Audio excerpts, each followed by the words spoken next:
Alright guys, welcome back. We are watching Koimonogatari episode 3, Hitagi End, part 3.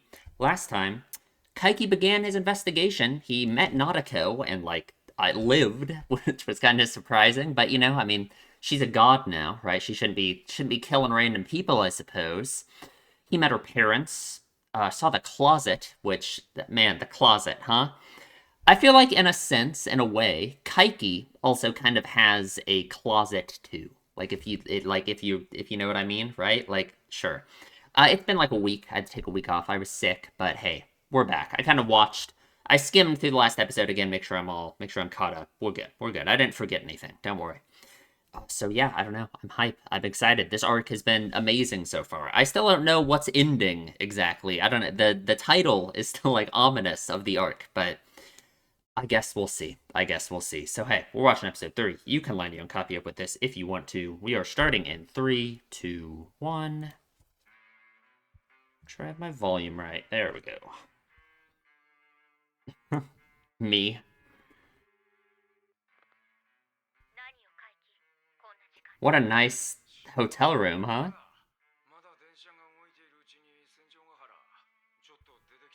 Really? Okay. Interesting. What does he want to talk to her about, actually? Does he already have a plan of some sense?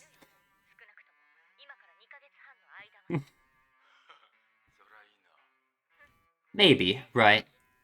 I feel like he certainly believes he has some insight. Okay, you don't have to word it like that. Like, come on.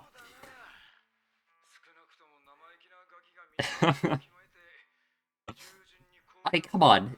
You're really not playing along, huh? That felt like something that she would like say to Araragi, like their kind of banter. Kaiki is not playing along, huh? What does he want to talk to her about? Does he already have some sense of a plan? Maybe, right? I just, again, my feeling is I feel like, he's really, I don't know if he is reading the situation correctly, but maybe I'm wrong. Maybe I'm wrong. We'll see. We'll see. Depending on what he says to Senjikahara, perhaps, right? Hmm. Just because, again, I feel like it just goes back to that one line where it's like he agreed with Nautica, right, about the idea of unrequited love, right? Like, I guess it's not like a big deal in a sense, right? I think it makes sense that Kaiki would agree with her, um, about the idea of unrequited love. And I guess you could say that it's like maybe, him agreeing with her wasn't like genuine or whatever, right? Because it's Kaiki, right? Like, who knows? I guess I choose to read that as he relates to Nautiko in a dangerous way that I don't know if is very the way that he's going down it right now, perhaps. I'm just not sure if it will be conducive to solving the problem, right? But we'll see. We'll see.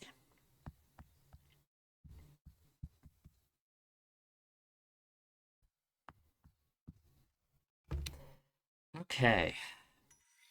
Part 3.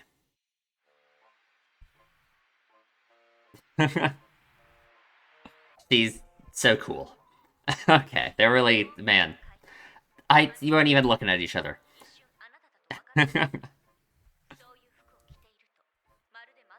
I suppose. True, actually, yeah. She's wearing it at the airport too.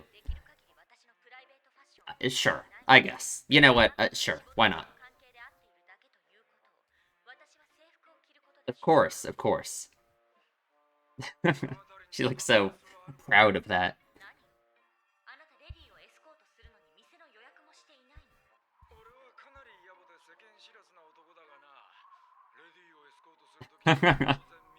And of course, she isn't one, right? Yeah.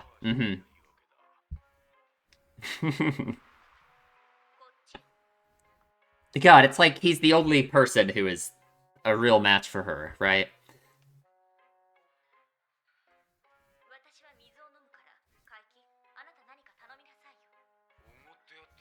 Oh, she would not want that. Yeah, no way. hmm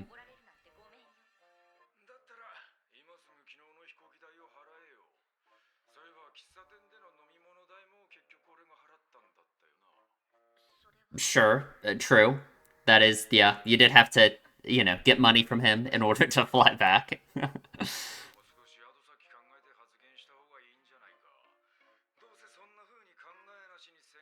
Oh.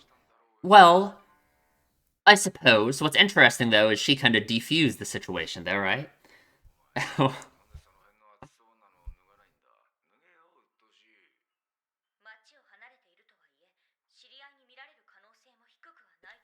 Sure, sure. We are at a different Mr. Donut, of course.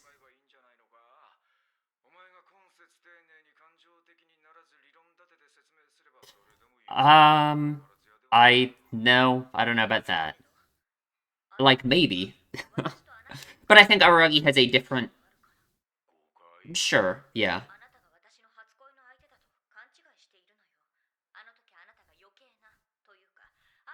A lie, huh? I wonder. Yeah, I suppose.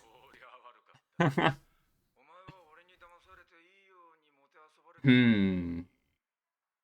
Interesting.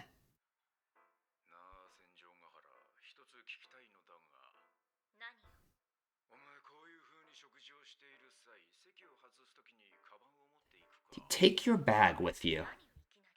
Yeah. Sure, sure. Yeah, if it's anyone, I guess. Well, I mean, it depends on the situation, I'm sure, right?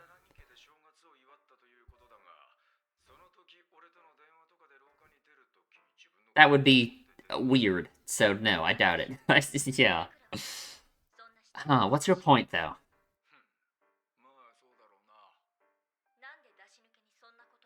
Literally. Oh, who always took her bag with her. Interesting. Okay.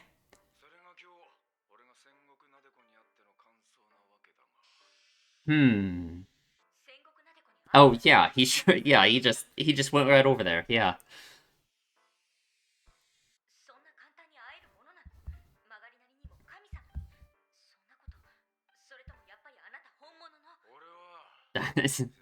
He is a fake. He is a fake, of course. Never trusted anyone, never believed in anyone. Interesting. Okay. And I don't disagree with that, for sure. Yeah.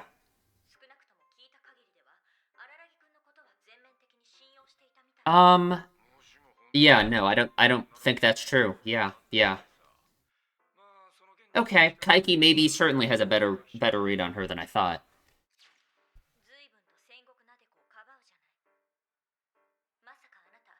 I don't know. No, he's not covering for her. I don't think that's it. Look at his face. Hmm. Yeah, how out of character, huh?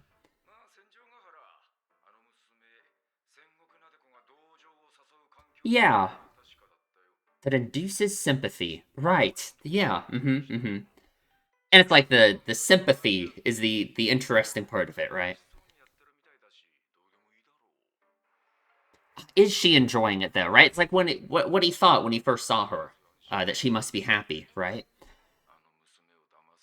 Oh, interesting.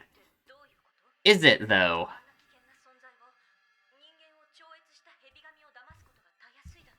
Maybe. I mean, it depends. It depends how much he's right about her mental state, right? Yeah, it would certainly be impossible for them, but hmm. We'll have to talk about it. I have like an idea of what he could mean here, in a way. I don't I don't think she's an airhead. I don't mature. I would agree she's immature in a way, but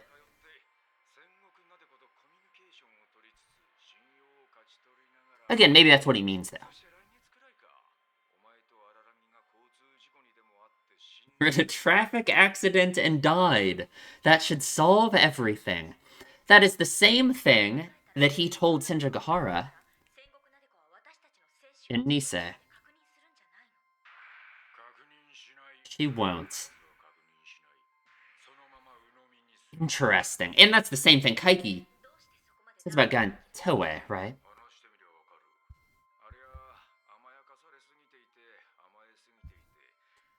Um, hmm. I don't know, because if you...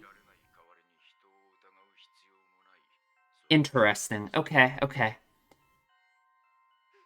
It's just, I'm thinking back to the scene when she was, like, freaking out in the classroom, right? I feel like that is very contrary to what he's saying here.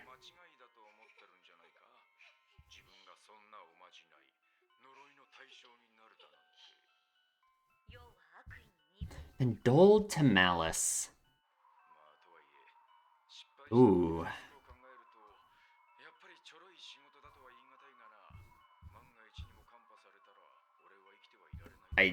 Sure. True. Oh. Interesting. I'm gonna have to think about all this.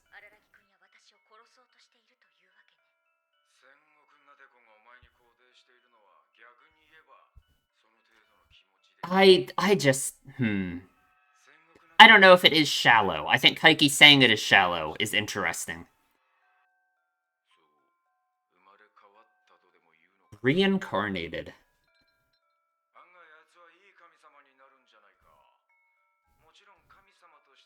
Because I don't think the answer is that she should remain a god, right? That's kind of the problem I have with this. But I think it makes sense that Kaiki would have that perspective. A life of debauchery. Sounds awesome. Sounds great. I don't know if Senjigahara buys it, though. Sure, true. Right, because of his attitude about Nautico, right? Oh, yeah. In fact, I don't know. Sure. Oh, this music. But she stole it, so it's different, right? It's exactly. She had to wait until he started reaching for it. No, because Araragi, I think, would have a different opinion about how this should be solved, right? I don't think he would want her to remain a god like that, right? Hmm. Oh god, don't do that. No, you actually can't do that at all. Oh man. I don't know what he would say. I don't know what Araki would do faced with that kind of ultimatum, right? In fact, Interesting. Oh, she took her bag with her. Right, sure. Huh. Oh.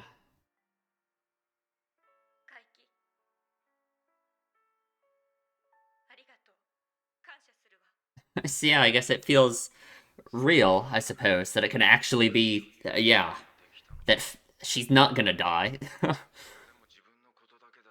And Araki, of course. Sure. What a fancy bar. God. Yeah, he's so bitter. God, he's so bitter.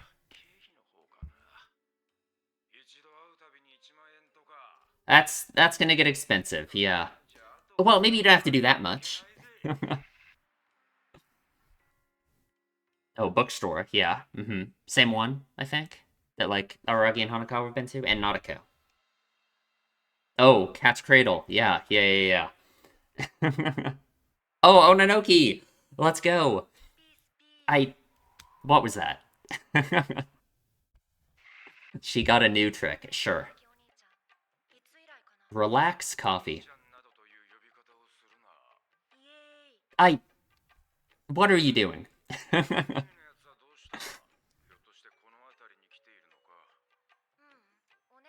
Who? Well, where is she? She's up to something again? I guess that is what a secret means. Thank you.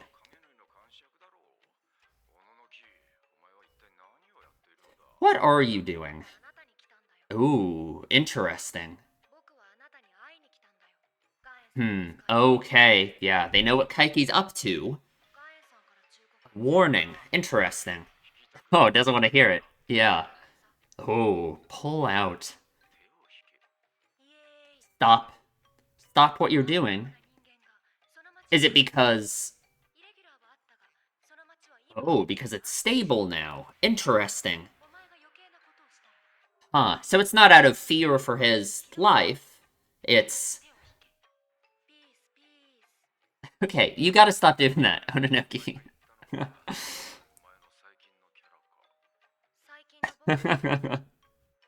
Thank you. Thank you. Whoa! I must seem like Araki now. Yeah. Surely.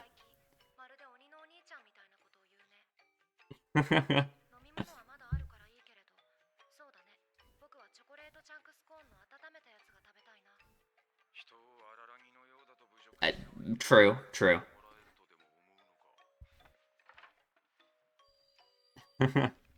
Oh. Huge. Of course he'll buy it then. Yeah, obviously.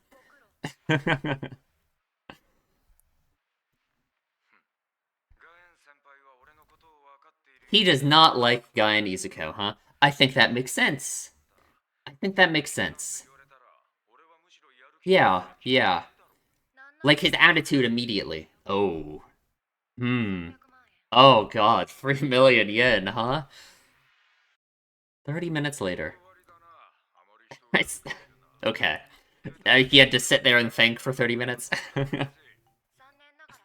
At least he declined. Sure.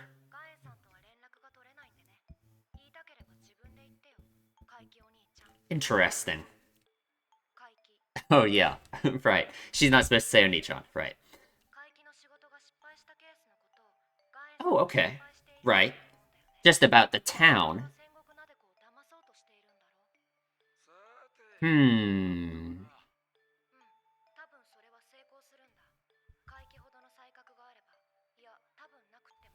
Mm-hmm. Everyone keeps saying that, but I wonder.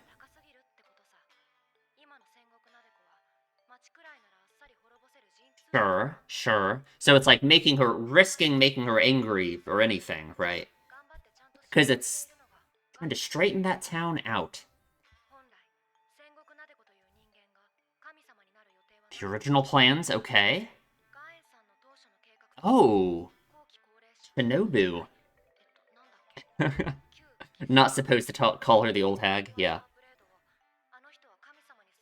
Into a god. Interesting. So that was the point of her giving Araki the talisman originally? Sure. Oh. And we know who that person is. Ogi. Yeah. But why? So, Guy Nizuko wanted there to be a god, I guess.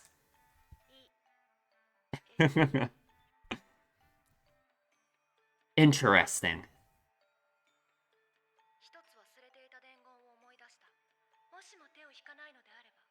Oh. It seems like Kaiki is already not much of a fan of her, so I wonder. Oh. Yeah. You thought about it for 30 minutes. Sure, yeah. But those kinds of feelings are what you're trying to avoid with your reliance on money, right?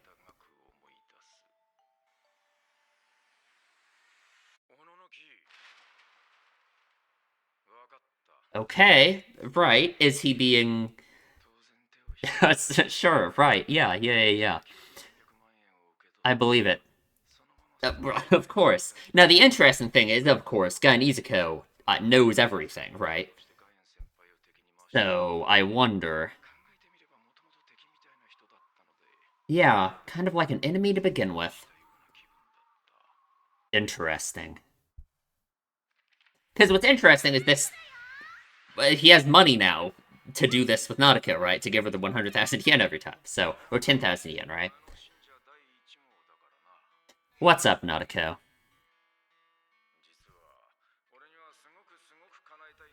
Ooh. Do you? Okay. When you were coming here and praying, right?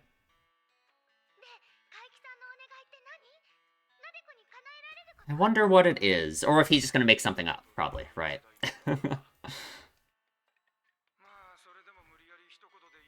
Prosperous business. That is a pretty vague wish, huh? 98 more times. Of course, I don't really think we have the time to do the whole 98 visits, but... Of course, of course. It's your new role, after all.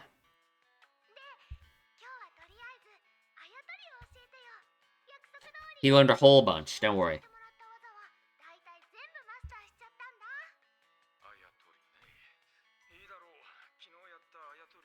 Cat's cradle. Okay. Oh god. I don't know if he wants to play with that thing. Yeah. Not only stupid, she's also insane.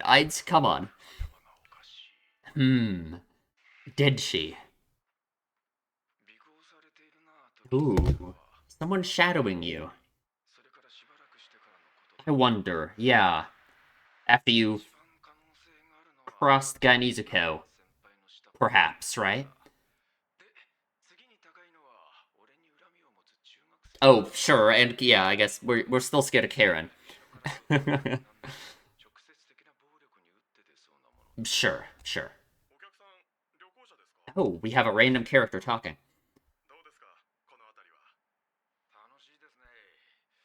Pretty fun. Huh. Okay. Okay. Really shaking off the person tailing you, huh? Oh, no? Okay. Oh, okay. Never mind, my bad. Oh, back at her house.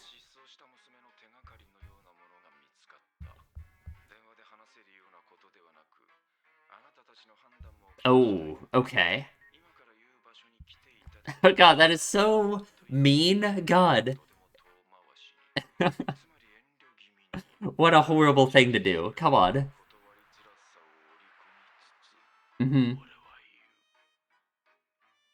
He's gonna break in, I guess. Sure, there's a window right there. Can you get up there? Impressive. Oh, is he going to the closet? Oh, god. Can he get into it, though? Is it locked? Oh, fuck. It is locked. Okay, I guess that works. They use money. Very interesting. God, I could tell the episode was gonna end. God damn it. What, like, really? Come on. I bet it's not even gonna show us, is it? No, it'll show us. Obviously, it'll show us eventually, but it's not gonna show us immediately, right? We're gonna start the next episode. Kaiki's gonna be, I don't know, back at Starbucks or something, like... God damn it. Oh, no, it actually makes sense, though. No, it actually makes sense, though. Because I think the closet doesn't just mean something for Nautiko. I think it means something for Kaiki, too. Because Kaiki is kind of doing a similar thing. Kaiki also has, like, a closet, in a way, right? So, I think Kaiki seeing what's in the closet and us not getting to see it yet makes sense, right? I think, god damn it. Man... Because I guess maybe, if you really think about it, what's actually in the closet isn't really the important part, right? It's what the closet, like, represents, of course, right? No matter what's in it, right? The closet has always been representative of, like, the, these parts of Nautiko that she, like, hides away, right? I mean, kind of like Kaiki, right? For Kaiki, it's kind of different, right? Kaiki is more like I was gonna say he's more aware of what he's doing, but Nanako's aware of what she's doing. It's just he's different. That sums it up, doesn't it? We were graveling. Sure. I sure they sure are.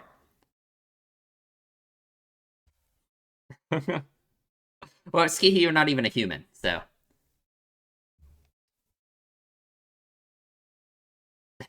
I guess. I guess they technically can't play at all. Sure.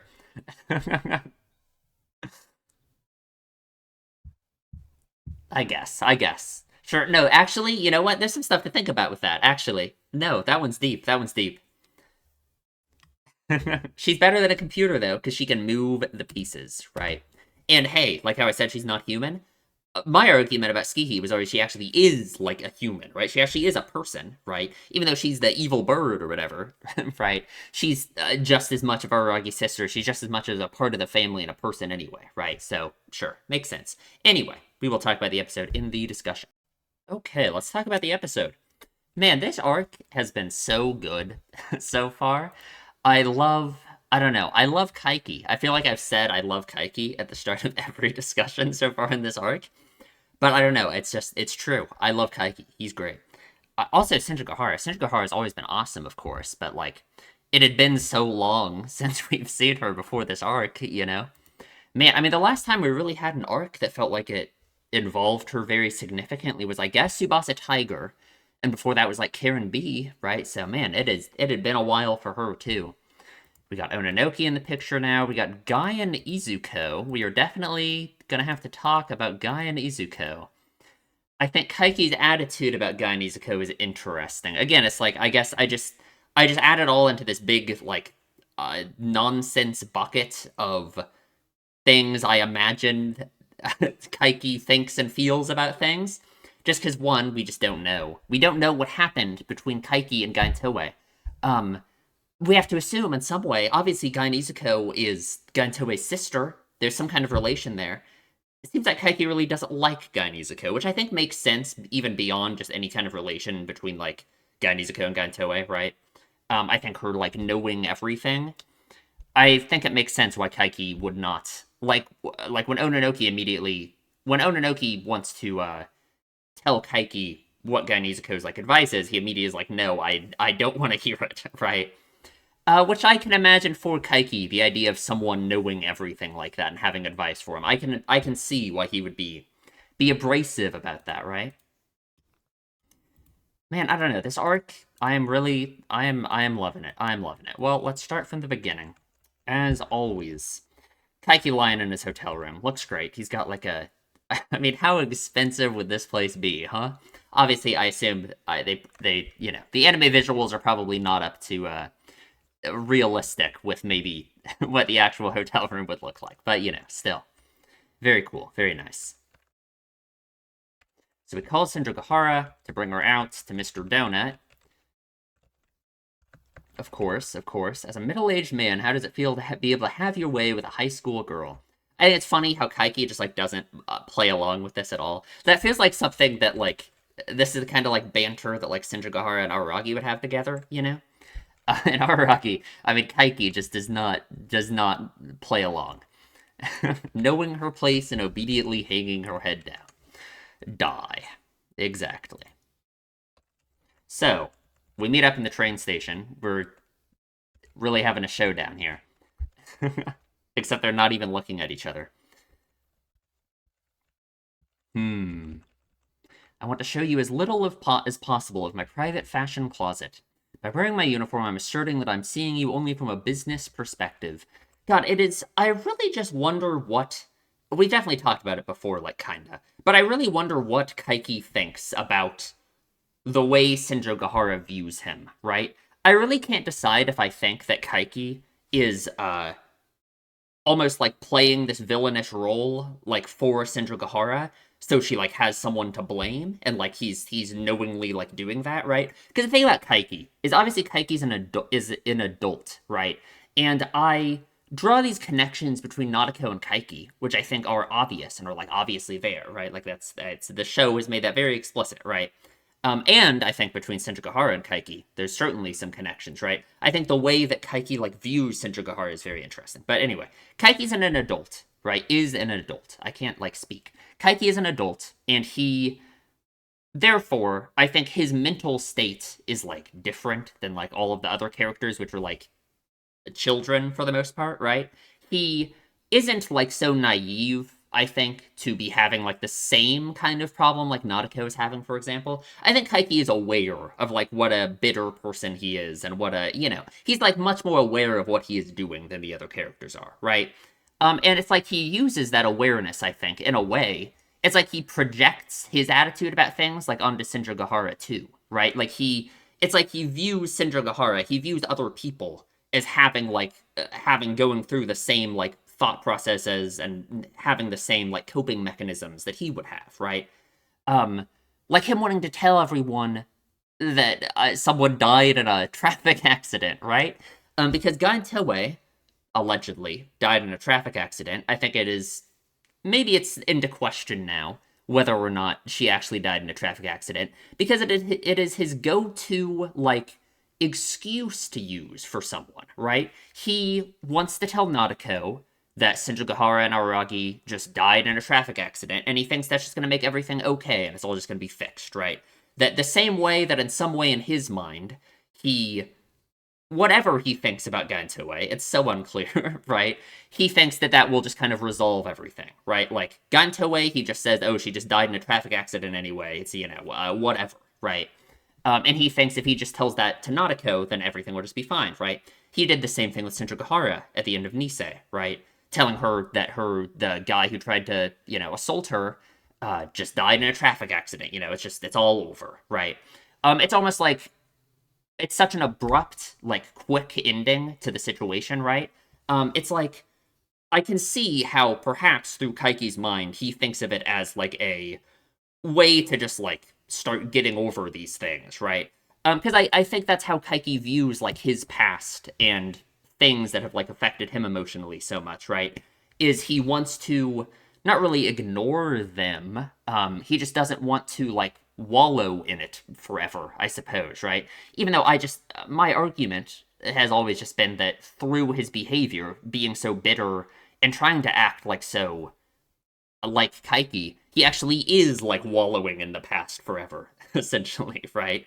Um, so it's like the role he's playing for Senjogahara, he is this villain, and he is someone that she can like blame for a lot of stuff, right? And it seems like he accepts that role so willingly, you know? Um, and again, I feel like it comes from a place of he actually does care about Senjogahara. Like, of course, right? Despite the way he talks and acts and even thinks in his own head all the time, he's a person, and I think it makes sense for him to care about, like, someone like Senjogahara, who he does have, like, a history with, in a way, right? Um, so I don't know. It's certainly interesting. I don't know where I was really going with that, I guess. Because I don't really know what to think of it, because it's like we don't know what's going on in Kaiki's mind exactly, right? When I escort a lady, of course I reserve a place. And so he didn't, right? So they just go to Mr. Donut. They go to the waterfall location. Very, very nice. Very cool. Senjugahara did not guide me to a family restaurant, but rather to a Mr. Donut fast food restaurant. I mean, come on. That's good enough. What do we got? Apple, shrimp. That's kind of weird. Beef, hot dog, cream, honey, chocolate, plain. Where's the... Oh, is that golden chocolate down there? There it is. We found it. One of my friends went to Japan, and he's like watched Monogatari. He's like talked to me about it some as I've been watching it, and he got golden chocolate donuts when he was there. I'm so jealous. He went there this summer. So jealous. I should go just to go to Mr. Donut. She doesn't want anything, of course. Doesn't want Kaiki to treat her to anything, which is I don't know. I don't know. You can really, I think, her attitude about Kaiki, it isn't immature, I suppose, the way that she views him. And I understand why she has this attitude about him, considering all the things he's done, right? Like, he's literally, like, asking to be treated this way, with the way he always, the way he treats everyone else, right? I don't know. Is this it's almost like through Kaiki playing the role that he does in Shinjagahara's life, like being this villainous figure that she hates so much, it's almost like it proves him right about like his attitude about things, right? Like to himself, right? Like this embittered attitude about the past that he like doesn't give up on, you know? It's like Shinjagahara never forgiving him and like acting this way towards him forever, right? It's like for him, it's like that's reaffirming that attitude, and it's like, you know, and I wonder if that's part of why he acts like that in the first place, you know? Because what's interesting is like he himself doesn't have anyone to blame like that for the guy Toei situation, which again is what I assume is kind of the origin of everything for him, right? For him having this bitter attitude about life and everything, you know. He doesn't have anyone to blame, like Shinjagahara has Kaiki to blame, right? For him, it's just, you know, a traffic accident did it, right? Which, I don't know, at the same time, it's very interesting because he did tell Shinjagahara that the person who tried to assault her died in a traffic accident. But at the same time, he is playing this villain that she's able to blame so much. I don't know. I don't know. It's very interesting. Hmm. She looks so sad with just her water here. God. Hmm. And yeah, so we're not so I guess I was unclear on this, but I guess it makes sense. So Kaiki isn't staying in the same town, right? They aren't meeting in the same town, of course, right? Because you know, Aragi's around, Karen's around, untold number of people who might want to kill Kaiki are around. He's not allowed there, I suppose. So he's not staying there, right? So I assume his hotel room isn't in that town either, right? That's where he's like taking the taxi and stuff. Yeah. Yeah. Makes sense.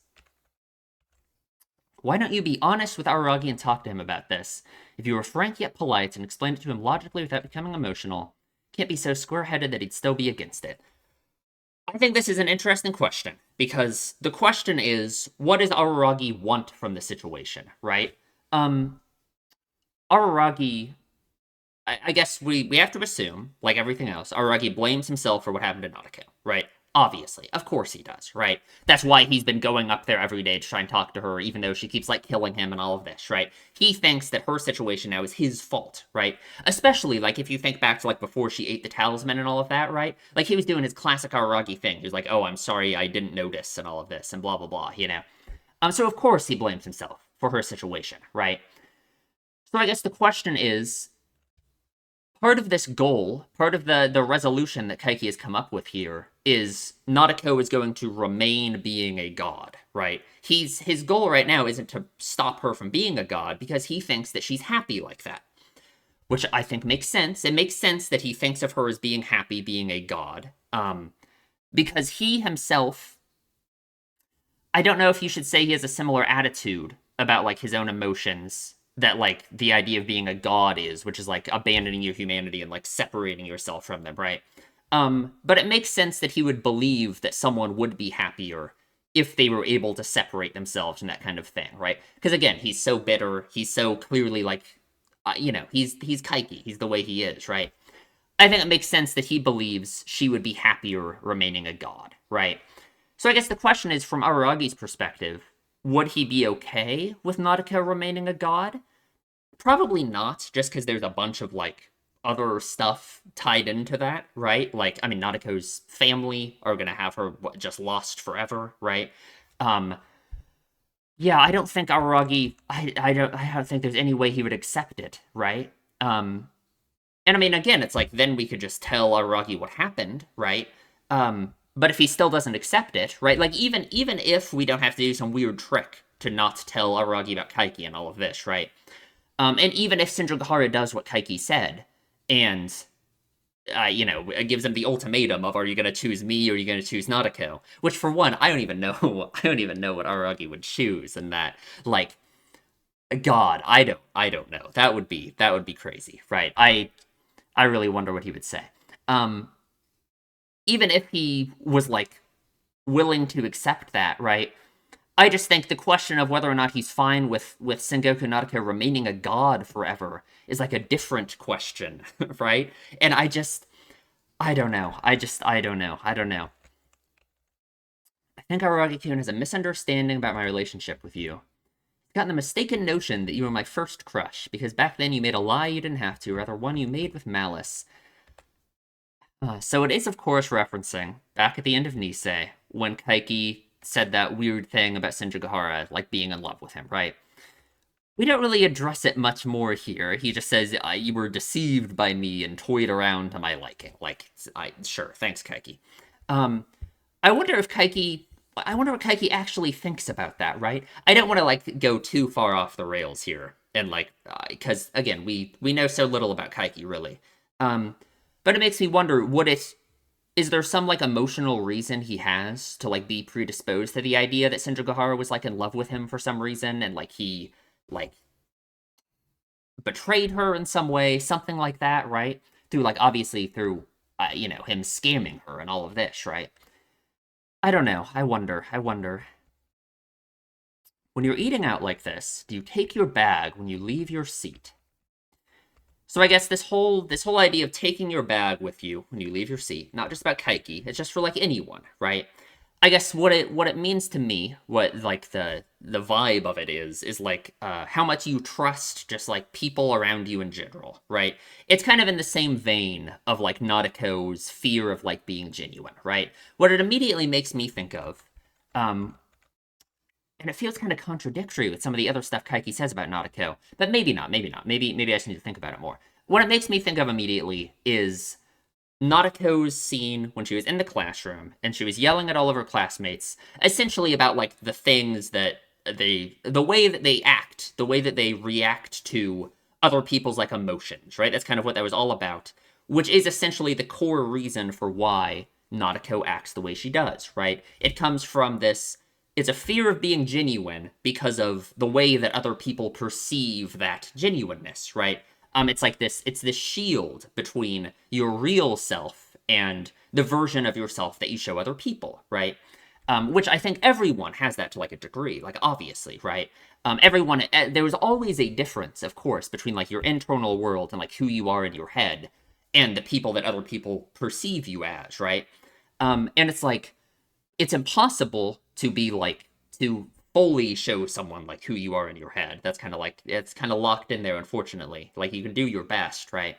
Um, and it's like scary to show someone like your real self, right? And it's like that fear is where Nautico's like all of her behavior comes from, right?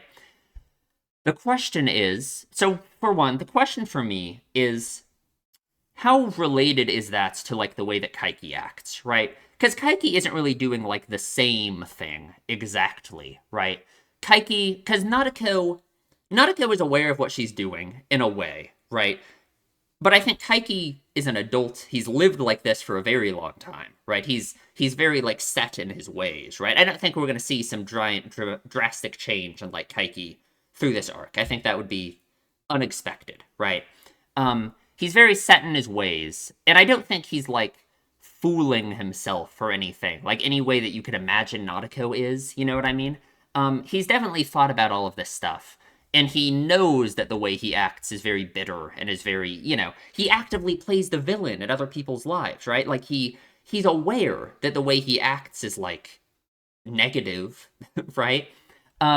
Which is different, which is certainly a difference from Nautico, right? There's this level of self-awareness that it's not that Nautico lacks exactly about her behavior, but I just think it's like different with Kaiki, right? It's almost like Kaiki knows that the way he's acting is like bad, but he has reasons for acting this way, right? Um, and I can't help but feel like, even though he acts so selfish all the time, like he says selfish things, and he likes to act like all of his actions are purely for himself or something like that, right? Like what he had to do at the start of this arc, looking in the mirror, all of that, right? Try and find a reason to accept Shinjikara's thing, right? It's like this very, he knows that helping other people is like a good thing to do. But it's like he actively fights against the idea of doing that. He actively wants to be like the villain for other people, right? It's like he actively creates this emotional distance between himself and other people in a way that for Nautico, it just like comes more like naturally to her. I don't think she's putting that same kind of like thought into it, right? Probably the type to always take her bag with her, right? Because it shows this level of distrust she has with those around her, right? Which again feels so contradictory with what Kaiki says in a moment, right? Because Kaiki follows all of this up with saying that Nadeko is really easy to deceive, uh, which is weird to me, right? Because if Nadeko is the type of person to always take her bag with her, that to me shows she has this awareness and this understanding of other people's like thoughts about her so much, right? Like that one line forever ago where she said like she's really aware of other people's like gazes, right? Or like when we were in her head, right? Like it was so obvious then how much she thinks about what other people are saying and what they think about her, right? And that's why she takes her bag with her. Um, so then you would think then that would mean it would be really hard to deceive her, right? Because she's always so much in her head and actively thinking about what the other person is saying and thinking and doing and how she should act in response to that, and um, I guess you could say, of course, that because that's how she's always thinking, that it would be easy to deceive her if you like played off of that feeling, right? Like if you take it another level beyond that, right? And you try and like you like meta game it in a way, Um, and you like specifically try and make her think specific things about the way you're like perceiving her, right? But I don't think that's how Kaiki's like thinking about it, right? So I don't know. It's very interesting to me, right? I don't know. I don't know where it's going. I can't decide what Kaiki's thoughts on it are exactly, I suppose. So I don't want to like go off the deep end with it, right? He was indeed able to meet Sengoku Nadeko. It's that easy to meet her, though imperfect a god. He is a fake. Of course he is a fake. She never trusted anyone, never believed in anyone. I agree with that. That's it. It comes from a place of distrust from everyone, right? Which again, it's like so Kaiki, right? Like this is a very clear, obvious connection between Nadeko and Kaiki, right? Is this lack of trust in others, right? It comes from a different place, right? For Kaiki, it feels like the genesis of it is like one specific event. Again, whatever happened with Gaintoe, right? I don't know if it's just her dating another person. I like maybe, right? Again, like that line a couple episodes ago where Senjugahara is explaining the situation with Sengoku and Araragi, and Kaiki's like, "Oh, so it's that low brow a tale or whatever," Him like minimizing it and saying like, "Oh, it's ridiculous that it's just this matter of love or whatever." What it makes me think about is for Kaiki himself, is it really that simple for him too? Is Kaiki's explanation for his behavior, is it that low brow of a tale too for him, right? That's what it makes me think about. So maybe it is that simple for him as well, right? Never trusted anyone, never believed in anyone during the 13 or 14 years of her life. That's what I thought. Hmm. It's not really so, at least from what I've heard. She completely trusted Aragi. Unfortunately, that is not true either. I think if anything, like, I don't think she trusted Aragi at all, right? I think her attitude about Aragi was actually so far away from any kind of like genuine trust in another person, right? He was the person that she was most desperate to act like, Nadeko around, right? Rather than herself, So I don't think she trusted him at all, right? If that was really true, none of this would have happened. And again, I every time we talk about this, I always think about Sengoku and Araragi is in some way a parallel to Kaiki and Gantoe because of this connection with like unrequited love, right? So it's like you could maybe make some inferences or some ideas about Kaiki and his thoughts about Gantoe from that, right? Hmm. Rocky is at fault for that. There's no room for him to make excuses. Like, if you say so, right? But again, it's like because of what I just said, it like makes me think, can we read deeper into this line and imagine that this says something about what Kaiki thinks about Gaintoe? Because Araragi is to Nadeko what Gaintoe was to Kaiki, right? That's kind of the idea here. But maybe that's stretching too far. I don't know. I don't know. You're covering for Sengoku Nadeko an awful lot. And I don't know, is he like kind of? Because again, he relates to Sengoku Nadeko a lot, I think, right? I don't think he's been charmed by her cuteness in any way. And I don't know if he's really defending her more so than he has such an insight into her behavior because he like understands it so well, right? It shows how much he himself has thought about all of this. And that just makes you think, like, again, Kaiki's an adult. He obviously knows, like, he knows that his behavior is like weird and the way he acts is like weird. So you should think that the answer to all of this should just be like obvious, right? And that he should know, like, if this in any way comes down to like actually fixing Nadeko's problem, he should like know what the answers are, right? He knows that the way he himself acts is so like villainous and like bad, right? He thinks of himself as villainous and bad, you know? So I don't know. Hearing you sincerely apologize about this like that makes me feel unpleasant. Right, which again, I feel like that just comes back to him actively playing this role in her life, right? He knows what he's doing, right? That girl Sengoku Nadeko is in an environment that induces sympathy. The idea of sympathy is interesting. It makes me think of Neko Monogatari Kuro, right? Tsubasa family, where we brought up the idea of sympathy in relation to Hanakawa as well, right? Which was interesting there because my thoughts on Hanakawa was always she wanted to avoid sympathy, right? It's like the sympathy that other people felt for her was the problem, right? Because she felt like that was like hurting other people, right? For Nadeko, the sympathy is like the point in a way. It's not sympathy for her though. It's sympathy for Sengoku Nadeko, right? For like the persona version of herself, right? Even I sympathized a bit, but that's a story of the past. She seems to be enjoying her current condition, so it shouldn't matter. It's so interesting that he thinks of it in this way, right? That it's the story of the past and the way she is now is so different. Even though from my perspective, the way she is now, even though it seems like she's enjoying it in his opinion, right?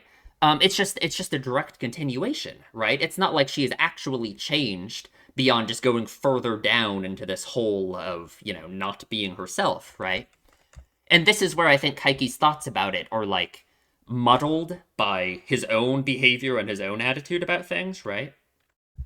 Or again, maybe it's not muddled, and maybe he is aware of what he's doing, but he thinks what Nadeko is doing can, like, work, right? Like, he imagines that he imagines that his behavior has, like, worked for him, and he thinks it's like I don't know, he's living his life in a way that's, like, working out, right? Like, in terms of, like, emotionally coping with stuff and, like, his behavior with other people, like, interpersonally, right? And it's like, if Nadeko is almost following a similar path, right, then I guess it makes sense that he would, like, believe that she would be happy like that, right? Because, like, if not, if he recognized, of course, that she's unhappy being a god and that it's not good for her, then it's like, that would be for himself, it's like he would want to change too, right? It's really easy to deceive that girl.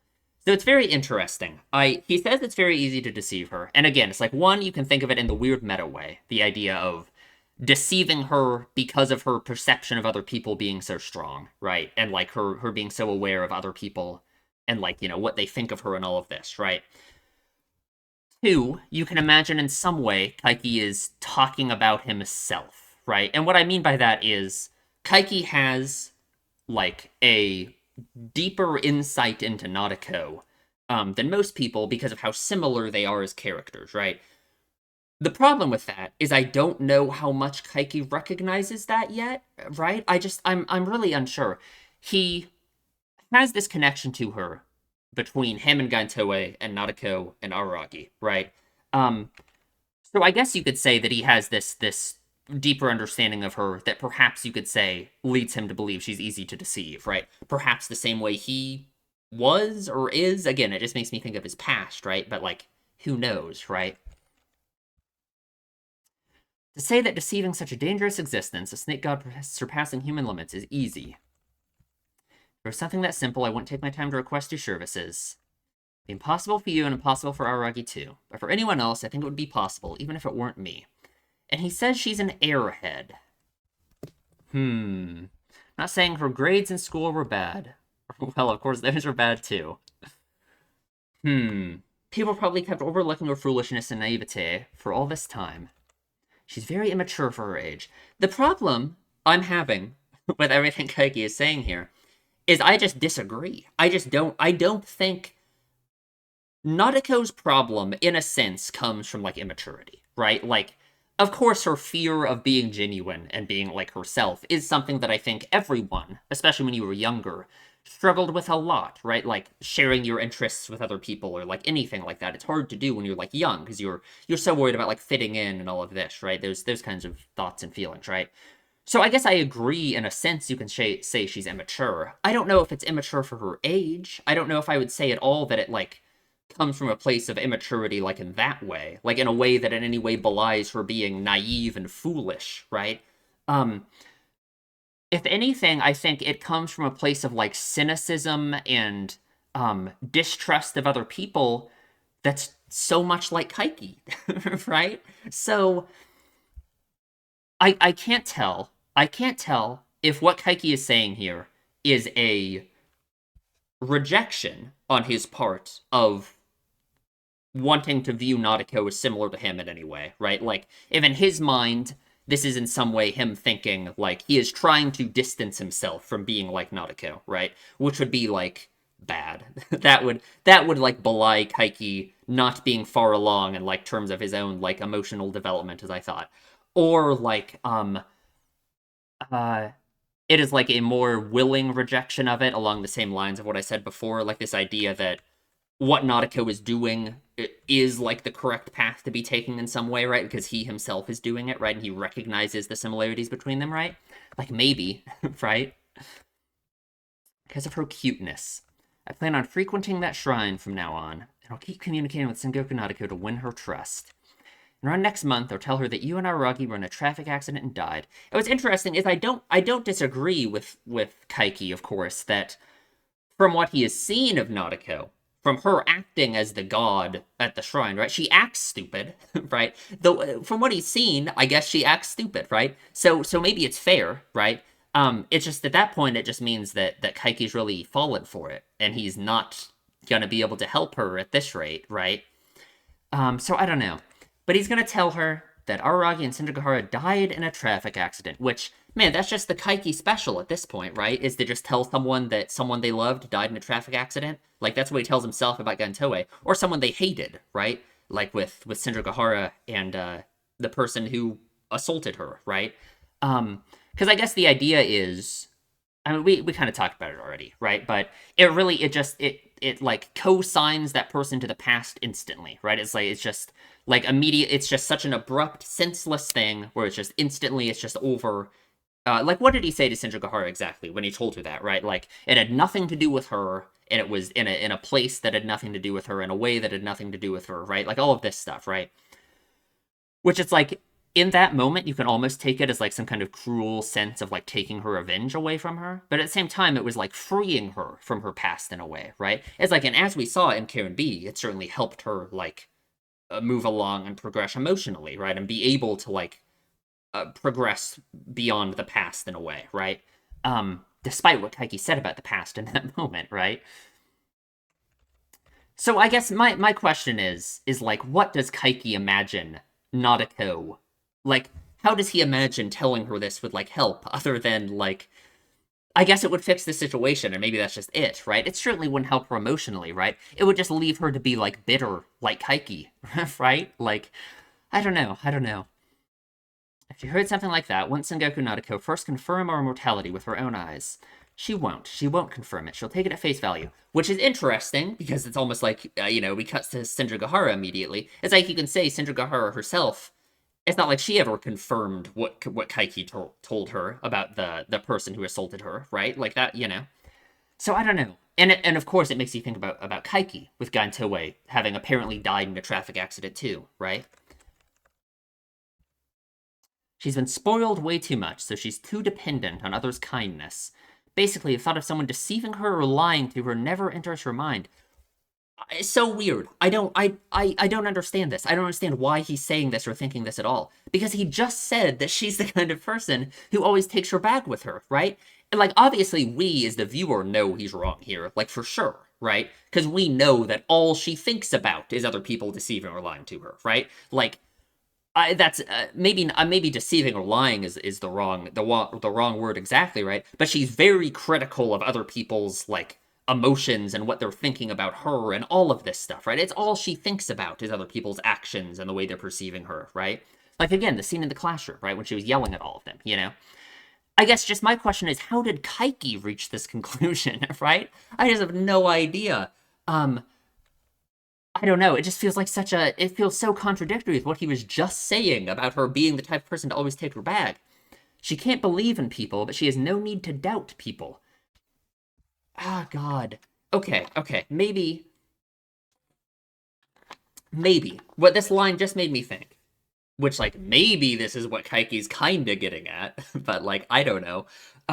What this line makes me think is, like, she can't believe in people, she has no need to doubt people. I guess you could say that her attitude, the way she lived her life, that has led her to be the way she is, right? It certainly does come from a place of, like, distrusting other people, but also not doubting them, right? Like, and what I mean by that is she accepts the way that other people perceive her and puts so much, like, value in it, right? Like, the way that she has always acted has been entirely because of the way other people perceive her, right? And she like takes that as like the only thing that matters, right? It's all of her behavior is fully molded by that, right? By the way other people think that she is, right? Or the way she should act, you know? So I guess she's not doubting people in the sense of she cares so much about what other people think about her, right? And I guess you could say she doesn't believe in people either, because it's not like she has some kind of like deep trust in other people. It comes from a place of distrust as well, right? But again, I feel like if you're taking that interpretation of that line, I still don't think this. Like, I guess you could say, okay, no, maybe I am reading it wrong. Maybe I am reading it wrong, right? The idea of deceiving her or lying to her, maybe it doesn't enter her mind because she does put so much importance in the idea of what other people think about her, right? It's like, it kind of, in a sense, it requires her to just kind of take what other people perceive her as at like face value and just accept it as like the truth in a way, right? I suppose. No, yeah, that makes sense. That makes sense to me. Okay. I think I get it. Essentially, she's a sheltered princess. I kind of disagree with that, though. I don't know if she is a sheltered princess at all. I don't know. Said she was an indirect victim of the fraud I set up 6 months ago. But maybe she herself thinks it was some kind of mistake. But why she would be the target of such a charm or such a curse? Does she think of it as some kind of mistake? Um, Maybe, right? She has lived her life. The way she's always acted has been in a way to avoid the kind of situation that led to her being affected by it, right? She, because what led to her being affected by the charm, right, was someone coming up to her and confessing to her, right? Which is what she tries to avoid, right? She tries to be unnoticeable and tries to be like she wants anything but anyone to come up to her and confess to her, right?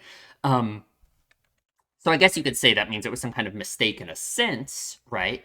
But again, I just take that as something that just further reinforces her behavior and just makes her try and act like that even more, right? I don't. Hmm. It's been dulled to malice.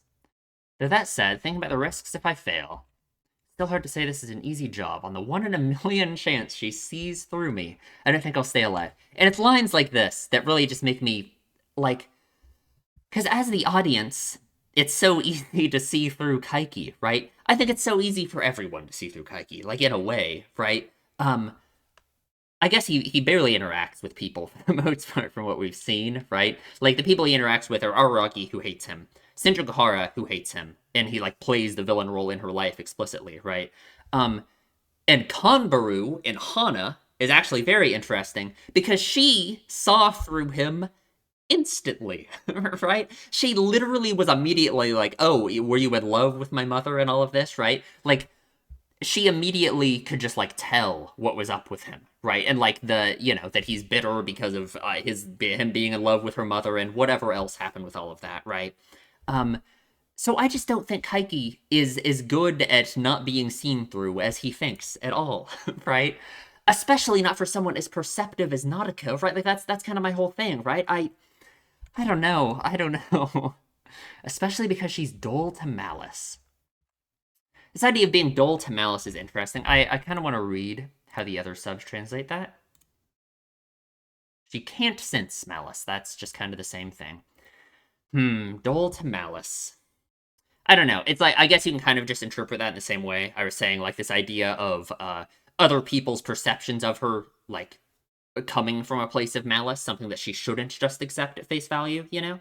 But I don't know if that's what Kaiki's getting at exactly. She can't possibly ignore the smallest bit of malice or ill will that would normally be passed by. Okay. Because she can't and couldn't ignore these things. She's trying to kill me and Araragi. Sengoku Nadako is stuck on you, conversely, due to a feeling that shallow. Interesting. Let me read those. I suppose being the second year of middle school, she is a child after all. Right, yeah, it's like, I agree in a sense that the way she's acting comes from a place of immaturity, right? By becoming a deity, it seems that Nadako has further regressed into immaturity. Like, I suppose it just really depends on what you mean by immaturity, right? Maybe the word to use here is reincarnated. Will she possibly end up being a better god than expected? She probably needs to calm down a little more to assume the bearing of a god. And it's like he accepts this idea of her being a god, right? Which I think is the mistake he is making here, right? You guys are probably spared for the most part. Can live a life of debauchery. The problem is how to tell Aragi that everything has been resolved. Exactly, right? Like, God, I don't know. As she steals the donut from him. Thank God. It's different if she steals it from him, of course, right? I'll convince him somehow and have Aragi-kun give up on Sengoku Nadako. Which I just... God. It wouldn't be Aragi-kun, the man I fell in love with, if he didn't quit even then. Exactly, right? Even if she gave him this ultimatum, it's like, because of who Aragi is... he's not gonna give up. I don't know, right? And that just makes me think this whole plan is just like a non-starter for this reason, right? Like, having Sengoku remain the god forever, for one, it would be terrible for her as a character, right? It would be her losing, right? And two, for Aragi, he could never accept it, you know? So,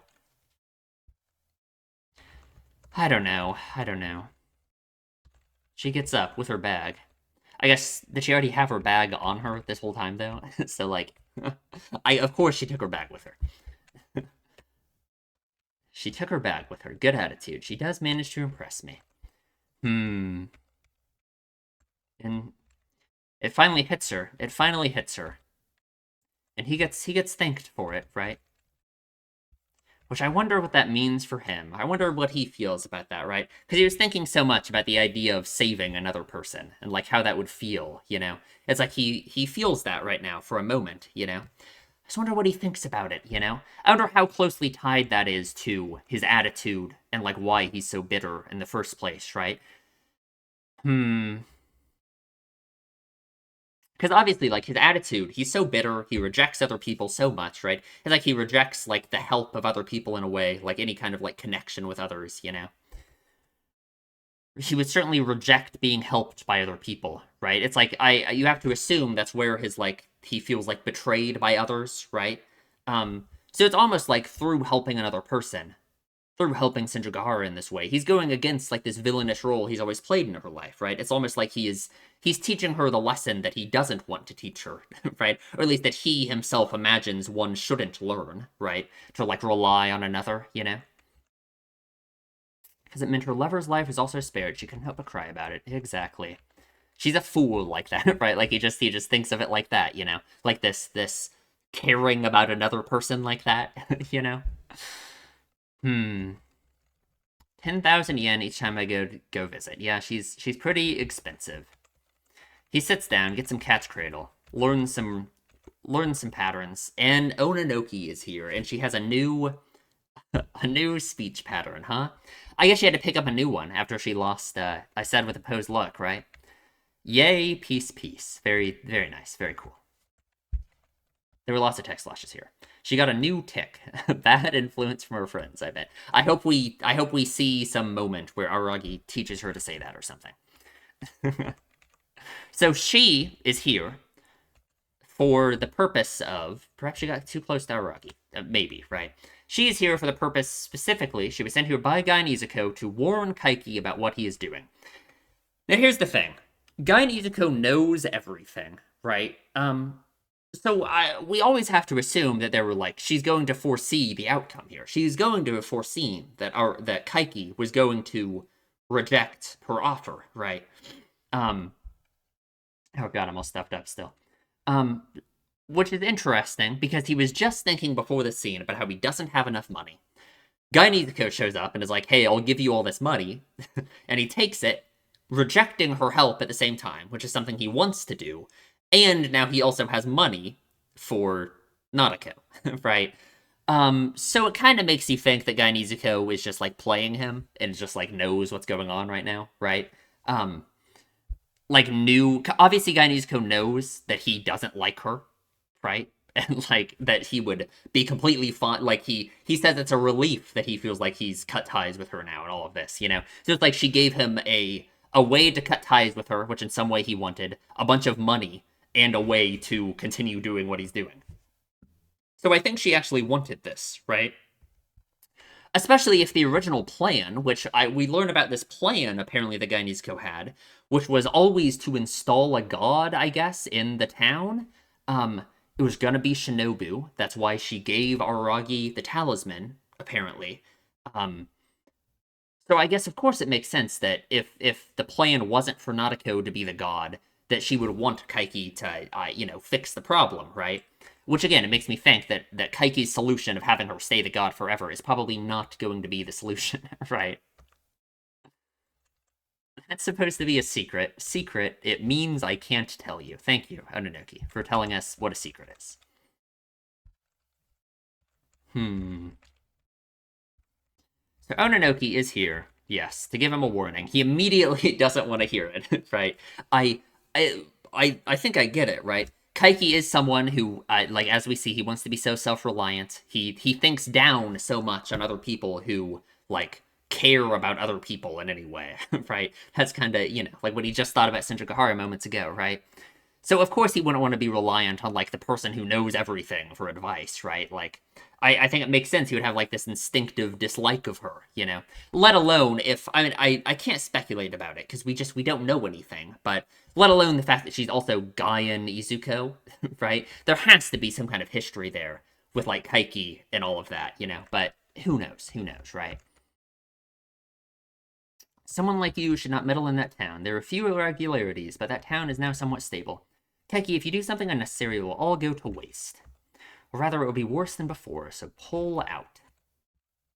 Did Kind Senpai really say that last bit? Is that how your character is lately? Thank you, thank you.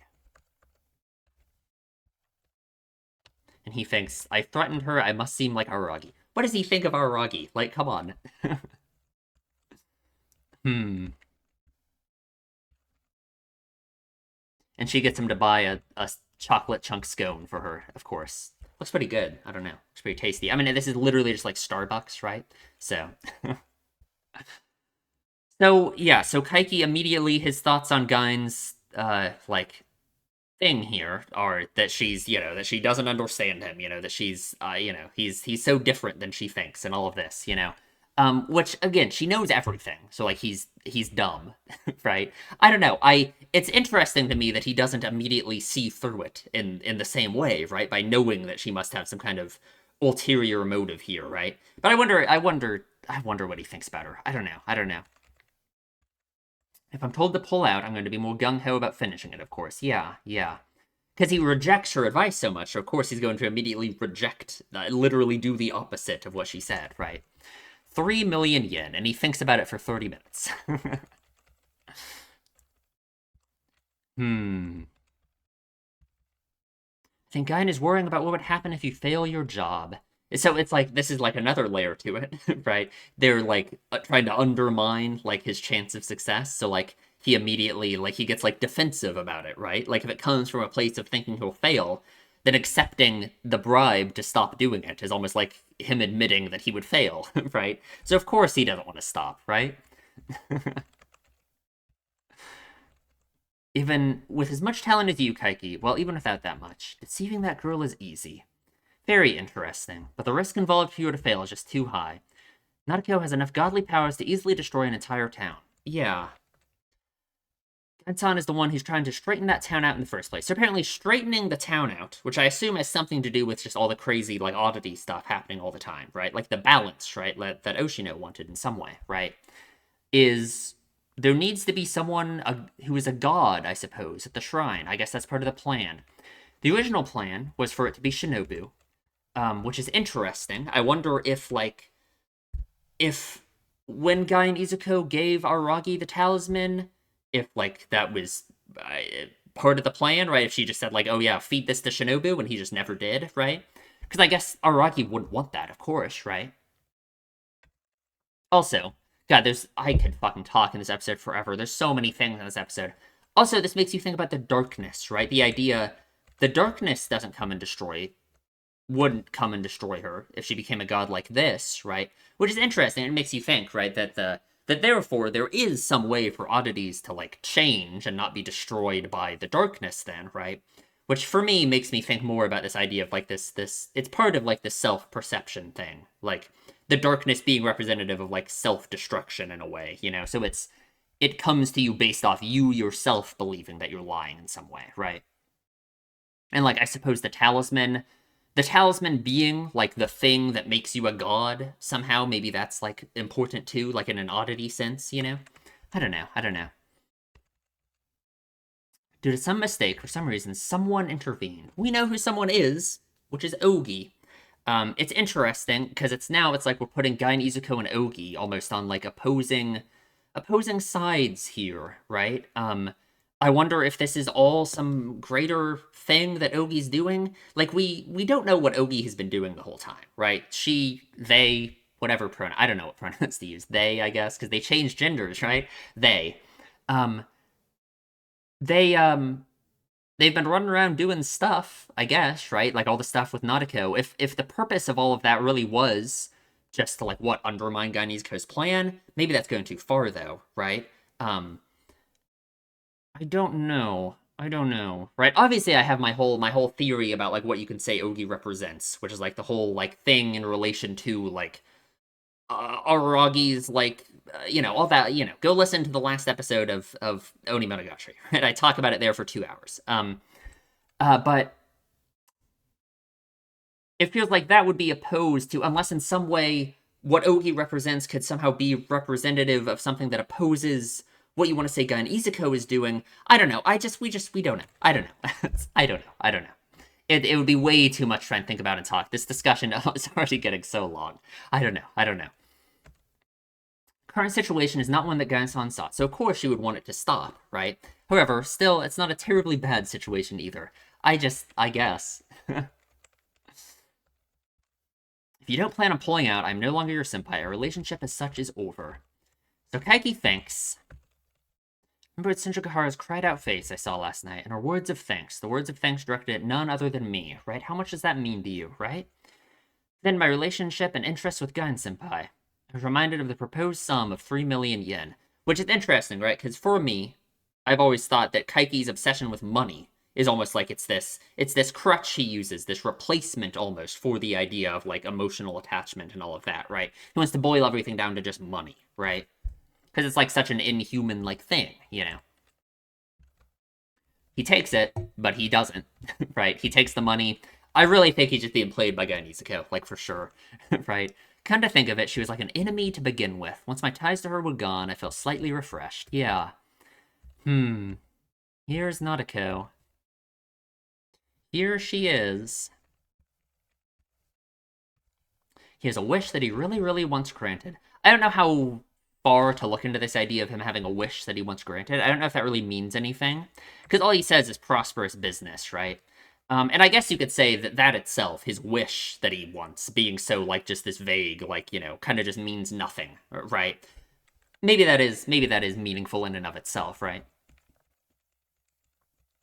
So he's gonna do the 100. Oh, God, what do they call it? The 100. God, I gotta see the exact name again. 100 times worship, right? 100 times worship, yeah. Which like Nadeko was like basically doing that, right? When she was coming up here over and over again to pray, that like Ogi talked to her about it. Yeah.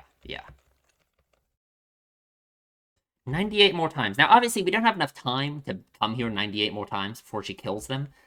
right? So, we gotta learn some cat's cradle. And she pulls out this, which is like an Ouroboros, which is interesting. Obviously, the Ouroboros is like on her thing down here too, on the shrine, right? Which again, I think the Ouroboros can be related to like her as a character, right? I think there's some interesting stuff there, right? This girl is not only stupid, she's also insane. She's an airhead and she's lost her marbles. Like, kinda, right?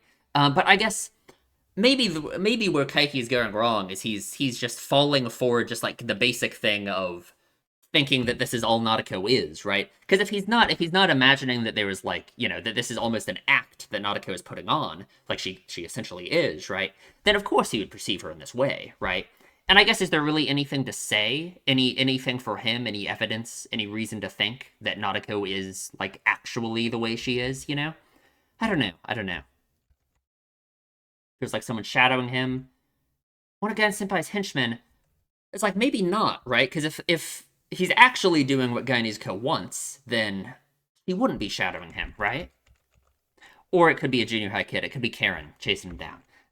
You can never know.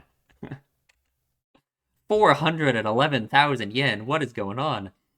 A more direct method of violence, such as a sudden assault from behind, of course. This random guy talks. Like, what the hell? We never have random people talking. How is it around here? It's pretty fun, thrilling in all sorts of ways. I suppose. In the end, I didn't get on a train from the station that the taxi dropped me off at, nor did I go back to my hotel. I headed straight back into the town I had just left. I really thought it was about the Shadower, but no. I wasn't worried about whoever was shadowing me. I'd already completely stopped thinking about that. My bad. My bad. So he calls Nautico's parents, lures them out with some crazy shit. God, really, really deceiving them, huh? And he wants to go see the closet. He wants to go see the closet. And I guess the closet itself is evidence, of course, that there was more to Nautico than he's, like, seeing, right? So maybe this will be the turning point in a way, right? Whatever he sees in the closet, right? Which I wonder at this point, are we ever going to see what's in the closet? I kind of can't decide if I want to see it or not. You know what I mean? Because what it represents is already so clear. But the question is, so it represents something more genuine about Nautico, I imagine, right? I imagine whatever Kaiki sees in here is in some way will make him realize that. Will make him realize that there was more to Nautico than he's been thinking, maybe, or give him a hint about, like, what her actual attitude about things is, right? And I wonder what he's going to think about that, because I just can't help but feel like, because his own attitude also centers around avoiding, like, genuine emotional connection, right? What will he think about it, right? If in some way he recognizes that the key to Nautico's situation is helping her understand that she can be, like, more genuine with people, right? What would that mean for him, right? I don't know. I guess we'll see. I guess we'll see, right?